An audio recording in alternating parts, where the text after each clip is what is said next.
నేటి ఆధునిక యుగంలో ఉదయం పూట అల్పాహారం అంటే ఇడ్లీ, పూరి, దోశ వంటివే మనకు గుర్తుకొస్తాయి.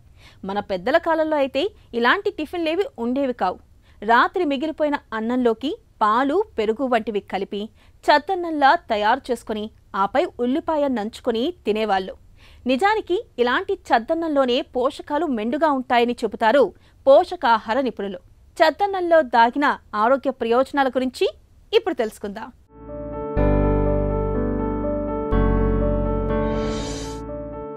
రాత్రిపూట అన్నం మిగిలితే అందులో నీళ్లు పోసో లేదా పాలు పోసి తోడుపెట్టో చద్దన్నం చేసుకోవటం పరిపాటే. మరునాడు ఉల్లిపాయో పచ్చిమిర్చో నంజుకొని తింటే అల్పాహారం పూర్తవుతుంది. ఇది ఆహారం వృధా కాకుండా చూసుకోవడానికే కాదు, ఆరోగ్యానికి మేలు చేస్తుంది. అన్నం, చపాతీల వంటివి చల్లబడినప్పుడు వాటిలోని సరళ పిండి పదార్థాలు సంక్లిష్టంగా, కఠినంగా మారతాయి. ఈ సంక్లిష్ట పిండి పదార్థాల నిర్మాణం కఠినంగా ఉంటుంది. వీటిని జీర్ణం చేసుకోవడానికి శరీరానికి ఎక్కువ శక్తి అవసరం. ఇవి ఆలస్యంగా జీర్ణమవుతాయి కాబట్టి రక్తంలో గ్లూకోజ్ మోతాదులు నెమ్మదిగా పెరుగుతాయి. సంక్లిష్టంగా మారిన పిండి పదార్థం చిన్న పేగుల్లో జీర్ణం కాకుండా పెద్ద పేగులోకి వెళుతుంది. అక్కడ విచ్ఛిన్నమై పులిసిపోతుంది. ఇది మంచి బ్యాక్టీరియాకు ఆహారంగా మారుతుంది. ఇది పేగులను ఆరోగ్యంతో ఉంచడంతో పాటు రోగ నిరోధక శక్తిని కూడా పెంపొందిస్తుంది. చద్దన్నంలో క్యాలరీలు కూడా తక్కువే.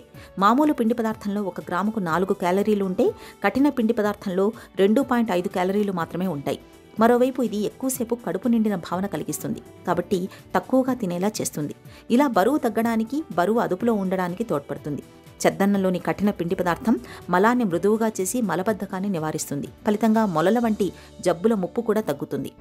ఇక రాత్రిపూట నీటిలో లేదా తోడుపెట్టిన పాలలో అన్నాన్ని వేసినప్పుడు అది కాస్త పులుస్తుంది. దీన్ని ఉదయాన్నే తింటే ఒంటికి చలువ చేస్తుంది. త్వరగా ఆకలి, దాహం వేయకుండానూ చూస్తుంది. ఇది ఏ కాలంలోనైనా మేలే కానీ ఎండాకాలంలో మరింత బాగా ఉపయోగపడుతుంది. శరీరానికి మంచి బలాన్ని కలుగచేస్తుంది. చెమట పొక్కులను నివారిస్తుంది.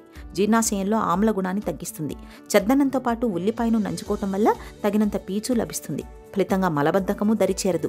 పులిసిన ఆహారం కావటం వలన మానసిక ఆందోళన తగ్గుముఖం పడుతుంది. అయితే రాత్రి మిగిలిన అన్నాన్ని ఫ్రిడ్జ్లో భద్రపరిస్తే ఇబ్బందేమీ ఉండదు. కానీ ఎక్కువసేపు బయట పెడితే పాచిపోయే ప్రమాదం ఉంది. దీంతో వాంతులు, విరేచనాల వంటి లేనిపోని సమస్యలు వస్తాయి. ముఖ్యంగా వేసవి కాలంలో అన్నం త్వరగా చెడిపోతుంది. అంటే సరైన పద్ధతిలో భద్రపరచకుండా రాత్రిపూట వండినవి మరునాడు తింటే ఇబ్బందులు కొని తెచ్చుకున్నట్టే అవుతుందని గుర్తుంచుకోవాలి.